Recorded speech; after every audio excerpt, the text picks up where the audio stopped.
expected, TJ Watt sparked trade rumors Wednesday with a cryptic Instagram story flashing a peace sign with no caption. No word from the Steelers, but speculation is swirling. Our own Chris Canty had an interesting take on Unsportsmanlike about what the Steelers should do. Using TJ Watt as a way to be able to pry Brock Purdy from San Francisco. 49ers gutted that defense, being able to add some help for Fred Warner and Nicky Bosa, TJ Watt in that group. Rob Saleh now back there as the defensive coordinator. They've got the 11th overall pick, so they could presumably draft a quarterback if they don't have to give up that pick in the trade. So, I mean, they're... TJ Watt and 21 for Purdy. Who says no? I don't know how the 49ers say no to that. Kevin Clark, Damian Woody, Courtney Cronin. All right, Kevin, let's start with you. Should the Steelers try to get Brock Purdy? No. Full stop. But I'll expand. No, I mean, I just don't think, first of all, I don't think this solves either team's problem. TJ Watt is your best player in Pittsburgh. I think that he has the most value there. San Francisco isn't going to want to pay huge money to another guy over 30. And then I don't think Brock Purdy is that big of an upgrade over some of the other guys that might be available. Aaron Rodgers can still give you something with less, not a $60 million mega contract behind it. For me, this doesn't make sense. I think both teams say no, Courtney. Yeah. I just need to hear why. Do you guys have a quota for how many times you have to talk about Brock Purdy on Unsportsmanlike a day? I think the world needs to know that. Why was this specific example brought up? Well, I'm glad you asked, Courtney. Okay, so let's connect dots for a second. Yeah? Adam Schefter comes on our show on Unsportsmanlike 6 to 10 a.m. Eastern on ESPN Radio and says that the deal between Brock Purdy and the Niners will not get done as of right now before the draft. Okay? TJ Watt does the peace out Instagram post, which we're all going to read into. He makes $21 million this year. It's the final year of his deal. Okay? The Pittsburgh Steelers have been in QB purgatory for the last 3 years. They have done an awful job at finding a quarterback. And because Mike Tomlin is too good to get them bad enough to get great, meaning they will never finish with a top 5 pick in the draft to get a franchise quarterback, they are going to live in purgatory. You're giving me a look. Why the look? Because, you put out a tweet this morning. It said, the 16th best quarterback in the NFL is more valuable than any great defensive player. No, he's not. What championship can you win with the 16th best quarterback in the NFL? Can you give me an example of what you can get to? Maybe you can get to. And Brock Purdy's way higher than 16. Brock Purdy somewhere else is not the Brock Purdy that he was in San Francisco. I firmly believe that. He wouldn't have nearly as good of weapons around him. I think that that's a completely different style of offense. You can apply that to anyone. He'd be running with Arthur Smith versus with Kyle Shanahan. I don't see it that way. But there's also a financial issue here. So floor is $40 million. We know that. $40 million because of Myles Garrett and what he got in Cleveland. You trade TJ Watt to the San Francisco 49ers, who had to start getting rid of guys because they couldn't pay everybody. So they're going to pay him, and then you're going to be paying Brock Purdy. What does he want? 55, $60 million? You're comfortable doing that? Oh, I'm fine not trading TJ Watt to the Niners. I'll take picks because the reality, yes, let's go back to what I said. An average quarterback in this league is significantly more valuable than a top 5 defensive player. It's not close. Do you know that Brock Purdy has double the amount of playoff wins than TJ Watt, Micah Parsons, and Myles Garrett combined? Everyone says football is a team sport. No, it's not. It only becomes a team sport. Is Kyle Shanahan coming? Did I miss the trade? Is Kyle Shanahan Mike Tomlin, who is significantly better than Kyle Shanahan. But he's not going to have him in the offense. That's Arthur Smith's offense. Mike Tomlin gets to the playoffs and has a winning record every year with no offense. And now, even if you guys hate Brock Purdy, he's still significantly better. You give me Brock Purdy and Mike Tomlin, where do I sign up? I'd pay him $60 million if I'm Pittsburgh. Oh, my God. Courtney, you cover the Bears for how long? This will be my 4th season. Yeah, and how are they? Good team? Team on the rise. Why? Because they now have a team. Because they have a quarterback. Damian Woody, you played forever in the NFL on the offensive line. Where are you on this TJ Watt debate with Brock Purdy here? Guys, what are we talking about here? Talking about the 49ers, Great question. 49ers trading away Brock Purdy. Listen, I think just hearing this, it's disrespectful to Brock Purdy, to be honest with you. Brock Purdy is what I call a tier 2 quarterback. He's not in the tier 1 with the Joe Burrows and the Lamar Jackson and Patrick Mahomes and Josh Allen.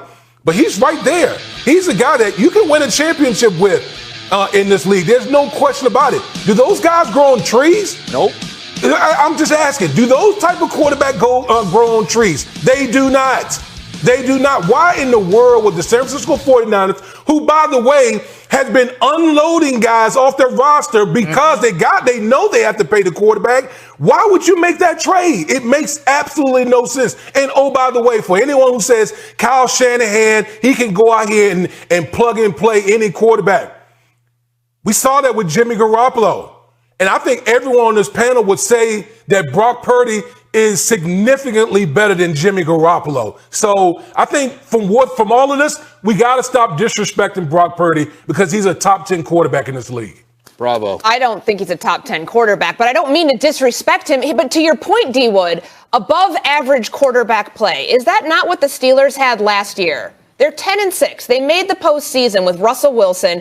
They right now are in line to draft a quarterback at 21. Maybe Aaron Rodgers goes there. They don't really need much more at quarterback to be able to still be a competitive team. You've got to keep that defense intact. Why would you possibly get rid of T.J. Watt in the process? That screws up the whole plan. Yeah, you can't do that with his 0 playoff wins, and they've lost 6 playoff games in a row. The reason they stayed competitive this season when they started losing those 5 games at the end of the year is because their defense kept them. Their defense has never been bad under Mike Tomlin. You think it's so? Why would you get rid of the best player on their the team? Because they don't have a quarterback, thus they don't have a team. All right, a couple things. Number one, Russell Wilson was not above average last year. He was average at best for most of this. Above average moments. It was sure. It was not consistently Don't we all have bad above average play. moments? I don't know. For me, first of all, the simplest thing here is they're going to pay T.J. Watt. He's going to stay there and be a Pittsburgh legend forever. Okay, I learned this from the Myles Garrett thing a couple weeks ago, where he said it's not financial. Of course, it's about where to go. And guess what? It was financial. Everything is financial. If any of us were told you can get $45 million a year if you unfollow your team on Instagram and post a peace sign story, we would sign up for that. That's all this is. It's a financial negotiation. We know the playbook by now.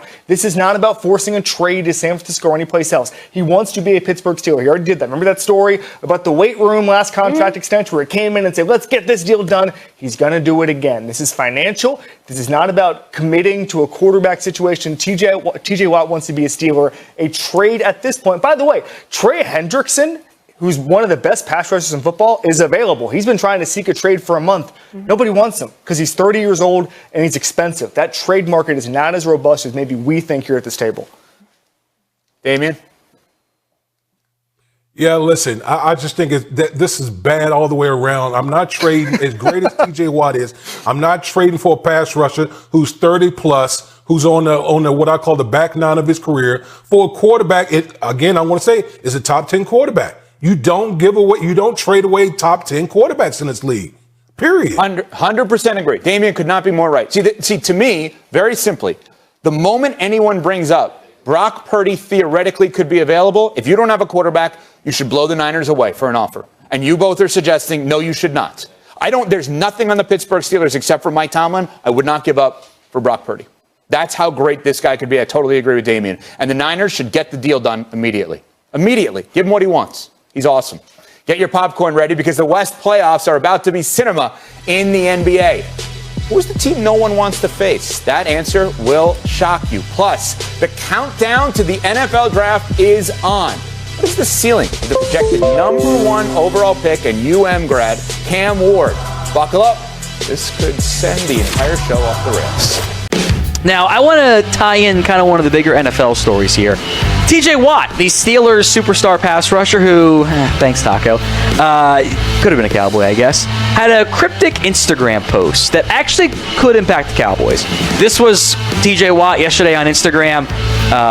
First off, he's gone full wide receiver doing cryptic posts on social media. And here's what Ian Rappaport said on the situation. Generally, when a player makes a social media post that forces us to talk about it on TV like we're doing right now, it is because contract negotiations are not going as well as anybody had hoped. I think we can safely say that the contract talks between T.J. Watt and the Steelers are not off to a rip-roaring start. Doesn't mean that they won't get there. They've gotten there before. That's the issue, I think, that is present. The Steelers have a problem oftentimes not guaranteeing big money into year 2 of a contract. At this point, with the way the players are getting paid, you have to do it. That is where you are at.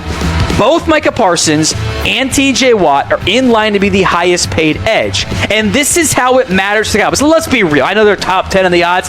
Cowboys aren't trading for TJ Watt. It's not happening. But they should want to beat Pittsburgh or a new team to the punch on paying their superstar player. Because I would not be shocked if TJ Watt gets more than what Myles Garrett got. They're not that dissimilar in age. Both guys are among the best passers in the NFL. Micah's going to get Jamar Chase plus money. Both those guys have a legitimate argument to being the highest paid non-QB in both average per year and in guaranteed money. I think the guaranteed money might be the sticking point more so for the Steelers and TJ Watt than anything else. And if they were to trade him somehow, well, that comes with a new contract. These players are all due for new deals. Micah Parsons, TJ Watt, Aiden Hutchinson might not get the same level, but I think he'd be in the ballpark there. Hendrickson probably does not, but he's probably only a few $1 million behind. If you're the Cowboys, you should want to pay Micah Parsons first. Will they? I mean, history says otherwise. Who gets paid first? TJ for TJ Watt, MP for Micah Parsons. Get those predictions in for me in the comments of today's show.